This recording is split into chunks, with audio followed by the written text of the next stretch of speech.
Hello everyone, welcome back to Summer Sports, our last program of the season here on Cable 9, your community channel, as we get into the fall here in Newfoundland and Labrador. And our topic this week will be soccer, and joining us is the president, and I got to get it right, of the Newfoundland and Labrador Soccer Association, Angus Barrett. I got it right. You got it right, Carl. And if I'm not, mine is not too bad. You brought that motion in. That's right, I did, and it was really time to bring it in because, again, it's a politically correct decision. Labrador is a big part of the province, and while many people say that Newfoundland includes Labrador, our members in Labrador want to be as made part of it in name as well. We have more to say about that now as we go on into the show. Next to Angus is our Master of Trivia, Steve O'Brien, and when we get into the show, will you come up with a soccer question, or can you come up with one? Well, I'll do my best there now. You do your best with it? But you should point out now, Angus, he wore this nicely embroidered shirt here now with the new logo here, with the NLSA, just for you, Carl, just to point this out, all right? That's the one he's promised to donate to the three of us after, we know that. Yeah. And next to him is Randall Wheeler, and getting close to the hockey season, and leaves are going to be on the tree. This is always one of my favourite times of the year because you've got baseball playoffs, football has just started up, hockey will soon be around the corner, everything's going on at the same time. There you go, so everything was wonderful. Angus, this past summer, weather-wise, was great. What about as far as soccer is concerned? Soccer was really great as well, Carl. We're very fortunate. Our membership is now into the 9,000 numbers, exceeding 9,200. We just finished a Masters tournament, which we had 11 teams, including a team from Labrador City. We had a senior mega tournament, we called a mega tournament, which had 10 teams. We've had our provincial championships right across the province, again including a 6-team tournament in Happy Valley, Goose Bay, at the under 13 boys level this year. It's been just a fantastic summer.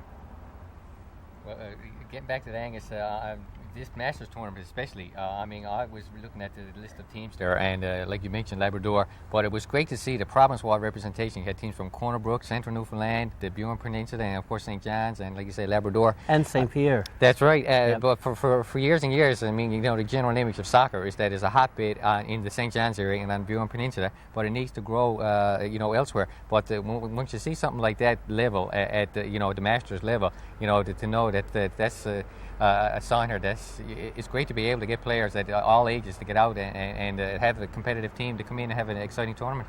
Well, Steve, not only on the Masters level, but on the senior level and the youth level as well. Corner Brook joined the Challenge Cup league this year. Mm-hmm. It's a truly provincial league, and the Western team, the under 19 boys, won the provincial tournament and are representing the province at the nationals next month. So it is growing. Corner Brook, in particular, has had a great increase in their registration over the last few years. Doug Sweetapple and his group are doing a tremendous job out there, and they brought in a professional coach recently, Dave McCormick, who again, Dave has been around for a while. He'd been here in Newfoundland about 10 years ago, and he came back last year to help out with their under-19 team, which won the provincial last year as well. And Dave is making a great contribution to soccer on the West Coast. Angus, the lifeblood for the future obviously is youth, and I'm wondering what that looks like from your perspective. Are a lot of younger people getting involved in soccer? There are a lot of young people getting involved, no doubt about it, Randall. We've concentrated in the last couple of years too on youth. We've got back into the national championships at the all-star level. We had been out of that for a number of years, and about 3 years ago we got back into it, and with the concept that we sent our provincial teams, was under 15 and under 18 this year, to the Atlantic Championship. From the Atlantic Championship, there was an Atlantic All-Star team selected to go to the National All-Star to represent the Atlantic provinces. That's been very, very good for us, to the point now that we're very seriously considering going our own way, having our own provincial team, going directly now to the National All-Star. Angus, this past summer, the big game, the Challenge Cup game, St. Lawrence and Marystown, and from what I can gather, and I was talking to Doug Redmond, who keeps everybody informed on soccer too, a massive crowd down there, probably one of the largest ones in years. Definitely. They bought in bleachers from Buren and surrounding communities. There had to be close to 4,000 people, and the atmosphere was just fantastic. The atmosphere, people with their faces painted, including the mayor of St. Lawrence, and flags and colours. As a matter of fact, I had intended to wear this one at the opening ceremonies, but as you notice, it's blue, which would have signified supporting St. Lawrence, so I had to go to a neutral colour. Did you put on your Holy Cross jersey? No, I didn't. But I'll tell you, Doug Redmond, who you mentioned, had one of these and was wearing it, and at half-time he put on a St. John's green shirt, so he was completely neutral. He kind of got kidded by the fact that Marystown were leading 1-0 at the half. But it was great for soccer, though, Angus. It was tremendous, right. Tremendous. And it was a huge event. What kind of struck me was that there didn't seem to be a whole lot of media coverage. I even had people ask me, how come there was nothing on television about this kind of thing? I was wondering what you saw as far as media coverage, and if it could have been better. Let me put it this way in response. Dee Murphy does our media, and Dee has done a tremendous job feeding information to the media. Right. It's up to the media then to decide what they want to cover or promote or whatever. Yeah. But I can tell you this much, Randall. On the Buren Peninsula, the radio station there, they did a fantastic job all week long. I had many people say to me they were truly amazed at the coverage they received on the radio all week leading into the tournament, and they had Challenge Cup sales. They had the interview with the two mayors, and they were each mayor had a bet on with regard to if their team lost. It was really played up extremely well on the Buren Peninsula. But I'm not surprised because that radio station broadcasts the Challenge Cup final, and they go to the National. When there's a Buren Peninsula team, they go to the National. They've been as far west as Calgary, and I'm sure they're going to go to Chilliwack, BC to broadcast the games back to the Buren Peninsula. Yeah, that comes up later in October. The St. Lawrence are going away, right? Yes, it's the Thanksgiving weekend. So they're going, I think that the tournament runs from October 5th to the 11th. It's a 10-team tournament, so it's a big tournament. You were talking about the public relations, and I know because I've dealt with Dee this summer, and he has done a tremendous job. You can only get the information out. What people do with it, how they disseminate it is up to them. Yes. But I found with baseball too this summer that when Cornerbrook came to town, there's a different atmosphere came over to St. Pat's Ballpark, and probably when St. Lawrence come into St. John's or Marystown come in and you get Holy Cross and you get this, all of a sudden maybe we're back to the old 60s type rivalry that's been there. Well, in some cases that's true. There is a rivalry. We had at the last weekend of the second round of Challenge Cup, we had as many people in King George that we've seen in a long time. There was 1,400 people there for the Saturday game with St. Lawrence, Marystown, and then the Sunday game, which really was nothing because the standings had been, the only thing that had to be decided was who was going to finish in first place, St. Lawrence or Marystown, and there was still over 1,000 fans. It was tremendous support by the public, but again, as you say, we don't seem to get that coverage in the media that we feel anyway we should be getting, especially with Challenge Cup being a provincial league. Well, the television networks here, I mean, the two local affiliates don't have much in the way of coverage there. Honestly, I mean, so I mean, you got to rely on either the print media or radio. And I know in the smaller centres, it's easier. Like I'm familiar with the station that you're talking about, is that you'll get they have a tendency, they can sort of like cancel the regular programming and devote a lot of attention to, you know, particular events. Like they do this for various regattas and for soccer tournaments and whatnot. So it's great to see. But it's unfortunately in the bigger centres, it seems to get, you know, pushed to the sidelines type thing. In the bigger centres it does.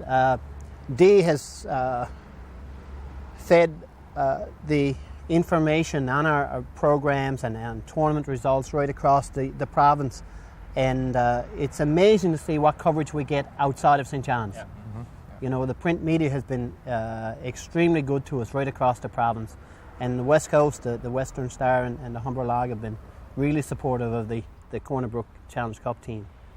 Angus, we're down the east end of St. John's. We're at Riverdale, but right next to the Feeling Grounds. Feeling Grounds when you were played and I was around watching soccer, a hotbed for soccer in those days. What's the Feeling Grounds like now for soccer? It's still a hotbed. Feelings, as you know, just celebrated their 100th anniversary, the Feeling Association. We did a show earlier in the year. Yes, yeah. And they continue to be very strong, very, very strong supporter of soccer. And this is a facility that's used for minor soccer as well. So there's always activity here, and you know, it's great to see this, especially in the centre of the city. And I think it goes to show that we've been, I suppose, we've suffered from the growth in facilities. Our program, as I say, has in the St. John's area. St. John's Minor now have something like 3,000 registered players. Yet the facilities we have they're not that much more than what we had 20, 30 years ago. So how do you go about getting more and better facilities? If I had the answer to that, Randall, that's very difficult. Yeah. You know, I mean, that basically becomes a responsibility of the municipality to provide the facilities. As I mentioned to Bill Bowman, we had him on earlier in the year at the start of summer sports summer this year. Everywhere there's a piece of grass, there's grass growing, there's soccer being played. It's in Churchill Square, down where St. Pat's used to be, the Athletic Grounds, the Feeling Grounds, Wishing Well, Mount Pearl. Everywhere you go, there's soccer. Yes. What attracts people to it? How come all of a sudden the people are interested in soccer? I think a number of things. The World Cup, the attention that soccer is now getting on television, the exposure it's getting, that's one thing. Traditionally, we've always had an interest in soccer. I mean, soccer was played here in St. John's over 100 years ago. The growth, St. John's Minor has, and Mount Pearl and CBS have contributed to the growth. They provided the programs, and more people are coming in. They see the value of the programs. You know, it's a healthy outdoor activity. Relatively inexpensive as far as equipment is concerned, and you know, I think all in all, it's a tribute to those associations for the job that they're doing. It just shows that they're on the right track. Regarding, like, you know, in my days going to St. Pat's and later on with Brother Rice, there's always there's a strong school rivalry that helped out there. Now, is that still you find that trend is still continuing now into the 90s here and into, you know, the next millennium, that the schools like to have the intramural activity or the inter-school activities? Well, Steve, it's interesting you mentioned school, because one of my conversations this week with our technical director, Dragan Mrkovic, revolved around the fact that soccer is not a very big sport in the school program. Yes, they have the high school league, which runs for 4 or 5 weeks. Right. But for the most part, it's not incorporated in the education as it is, say, in Europe, where it's part of the school program, so that we lose out. And it's interesting to note that the hockey conference, the summit that was just held, they're talking about maybe introducing hockey into the school program. So it's kind of the same thing. The school program if soccer was more incorporated more into the school program, then players would be playing longer. And you get more of a talent pool, I guess, to get in there. Yeah.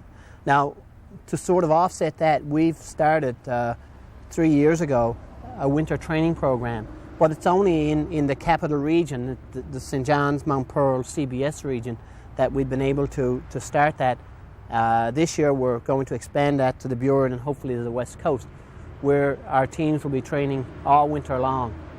To give you a little break, did you come up with a trivia question? Have you thought one? Has it gone through? Actually, no. It's what Angus was talking about here. He mentioned the World Cup is one of the reasons why soccer is it helps get popular. But actually, it involves the trophy. The trophy that they give the World Cup. This is actually the second trophy. The first one was lost. I'm just wondering. It's an unusual story. You can basically say it in one sentence. What happened to the original Jules Rimet trophy, which was the original World Cup trophy? What happened to it? It only happened fairly recently, and what they're using now is actually number 2 because the first one was lost. All right, Angus knows the answer. He's not allowed to say it. He's not allowed to say it, Jace. Angus, one time we talked about the possibility of Memorial University getting an artificial turf over there or having an artificial surface for soccer. Any progress on that for around here?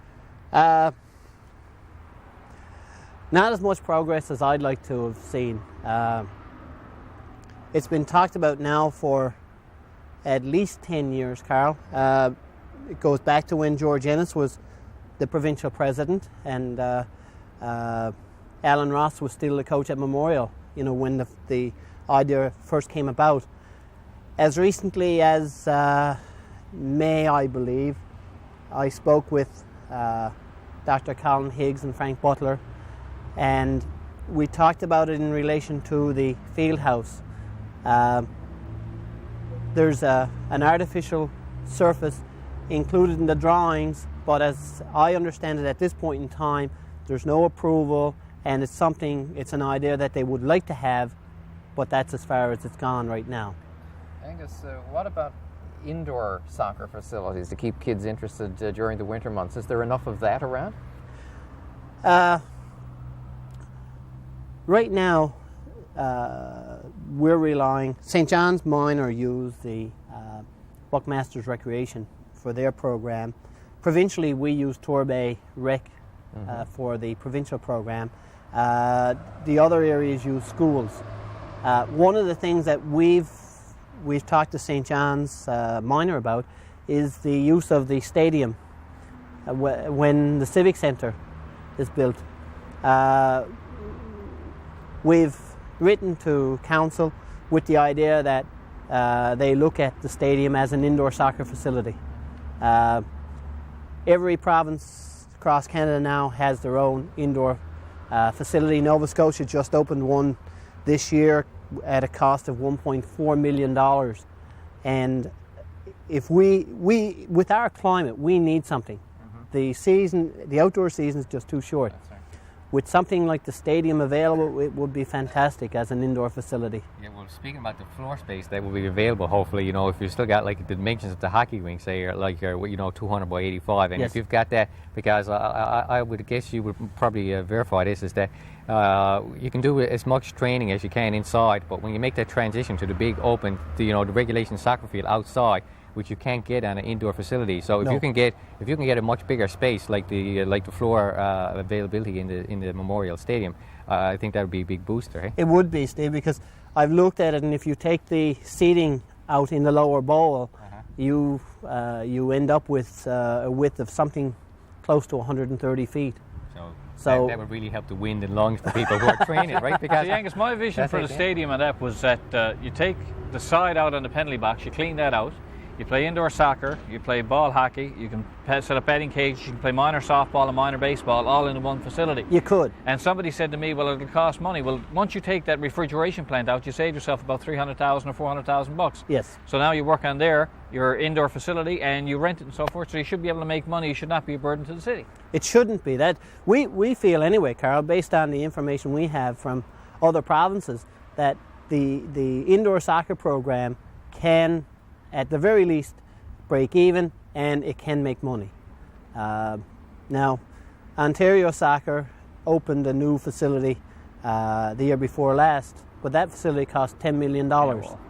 that's another That's another that's kettle of another fish. issue. All right, well, Angus, we're going to get Steve to give the answer to trivia, and then we're going to get you to stick around. We're going to talk hockey. That you want to talk about Philadelphia. I don't know why, but you would. Anyway, what's the answer to the trivia? Well, actually, what happened is that after Brazil won the World Cup trophy, the original trophy, for the third time in 1970, they were going to give them the trophy to keep, and that was the intention. They were going to start to give a new trophy in 1974, the World Cup. But sometime between 1970 and 1974, Brazil lost the original one. So as far as I know, it's still floating around somewhere in Brazil. So basically, the winning team lost it. And what brings this to mind is that the Man Cup, as we're talking here now, the Senior Lacrosse Championship, that was misplaced for a while, but they found it. It only took a couple of days. This has been years that they've lost this one. That shades of the Mutual Life Junior Hockey Championship trophy that they found down by the railway right after digging out of snow. Anyway, people got no regard for. Oh man. Anyway, get down. We touched last week with Sean Furlong. So Angus, when we're doing this show, which will be our last one for this season, for the summer season. You were talking about Philadelphia before we came on the air. So you think they got to improve, or they got problems? No, Sean felt that Philadelphia would be one of the teams to beat, and as I read, they still have a problem with getting Lindros back in the lineup, so they have to deal with that first. But Angus, look, he's not the be-all and end-all of life there, boy. Having said that, though, Carl, I mean, I'm one of those true blue Toronto fans. Oh, right. There's nothing wrong with that. So You're wearing the right colour shirt. That's true. Yeah. So what do you think about Toronto for the upcoming season? I'm always excited by the start of the season for Toronto. Ever since Harold Ballard disappeared, there's always hope. And now that Ballard is gone, the Leafs are not mathematically eliminated after the first month. Exactly. And it's interesting with the holdouts on defence, and we may see a couple of our St. John's Maple Leaf players get an opportunity to shine and show what they can do. By the time this show airs, the Leafs will be just getting set to get underway. It'll be close to it. You dropped down to the odd game last winter. Indeed, I did. I didn't miss too many. No, actually. I know you didn't. I know you didn't. You looking forward to a better season this year than last season? I'm looking forward to a better season, yes. Again, last year St. John's got off to a bit of a slow start. Lots of noise made about the competitiveness of the team and what was needed. And certainly I think Jeff Reese came in and did a tremendous job, along with some of the others that were at it. And it looks like this year that problem is going to be resolved. Who will be the goalkeeper remains to be seen, but certainly with Jimmy Waite,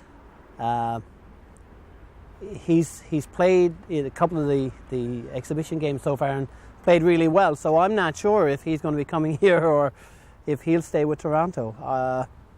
Somehow I don't feel that Glenn Healy will be sent here, but who knows? Anyway, well, we get off the subject of hockey as we're gearing down toward this. It's October when the show is being seen, and it's got to be the Fall Classic. Got to be baseball, one of my favourite subjects. Outside the fact that the Red Sox will win the World Series this year, who are the rest of y'all going to bet on? Well, this has been a real interesting year as far as teams that were expected to do well and didn't, and vice versa. Right now I look at still the New York Yankees as being the team to beat, but they can be beat as opposed to last year when they seemed to be head and shoulders above everybody. They have weaknesses now, and they can be had by a team that gets hot. Over in the National League, I mean, for all the injuries that they've had and subpar performances, it seems still that the Atlanta Braves, have as good a shot as anybody. And I would keep my eye on a team like the Arizona Diamondbacks because they went out, spent a lot of money, and got criticized for it. But when push came to shove, Arizona still ends up at the top of their division, and they have enough guns and enough bullets in their gun to be able to knock off a team like Atlanta. So it's very wide open. The only team that I could say right off the bat don't have a chance to win it, and people may be surprised at that, is the Cleveland Indians, because they don't have the pitching to compete. They can score with anybody, but when it comes down to pitching and defense, that's what wins World Series, and they just don't have it. So you don't. Now I'm surprised you were going to mention that here now, because I'm going to. I was picking for the Cleveland Indians, who were rooting for them in '95, and then 2 years later in '97, they lost again in the 7-game series to Florida. So now keeping that every 2 years string alive, I think that they've got a good chance to get to this series in '99. But you talked about New York. in the Yankees, but I would go with the New York Mets, the other team in New York, who have, as we're talking here now, we're in a dog race now with the Atlanta Braves for first place in the division. Of course, the loser will have a good chance to get the wild card berth, over Cincinnati or in that race again with Houston. So I like to see the New York Mets, the other New York team, get to the World Series this year, and they might surprise a lot of people. I worry about the Mets pitching. It is the thing Angus got to say on his end of it. Yeah. Well, it's interesting you talk about Cleveland, because I've been a Cleveland fan since, in the days of Bob Lemon and that goes Mike way Garcia, back. Yeah. and That was a good pitching staff. it was a great pitching staff. But Even then, they couldn't win the World But they Series. couldn't win the World Series. I still have nightmares of Willie Mays making his over-the-shoulder catch. So Big words, yeah. I still pull for Cleveland. I'd like to see Cleveland do it. Again, they've had serious injuries all year long, and they've still managed to come win their division. It'll be interesting. I'd like to see them win. I also think that with all the postseason experience that the Atlanta Braves have had, that one of these days they've got to put it all together. So maybe Cleveland and Atlanta would be a good World Series. Boston, Atlanta, it won't be too bad at all. Boston and Atlanta. Anyway, this brings a conclusion for all of us for the summer sports scene, and it's been pretty good, Angus. We thank you. We've looked after your soccer, and hopefully we've got the message out to people. And it's been a good summer, Steve. You missed a few, but you're back. Yeah, I missed a few, but actually I'm in first year with Angus's baseball knowledge, but I remembers that ace pitching staff in Cleveland. Well, you can get back on that. You can talk to Angus when we finish up the show, and it's been a good year. Hockey's next for us. It's been great, and as we were saying off camera, every time we go to tape a show, we have beautiful weather. So you must have some luck with you somewhere, Carl. It must be playing with the internet and the radar screens and talking to the gods. But anyway, whatever it will, we'll be around for hockey the winter. Indeed we People will. will find us at the stadium. Angus knows where to find us. Anyway, we hope you enjoyed summer sports this year, and don't forget the St. John's Maple Leafs this winter. Just get down and see the Leafs if you can catch them here on Cable 9. On behalf of Randall, Angus, and Steve, have a pleasant winter.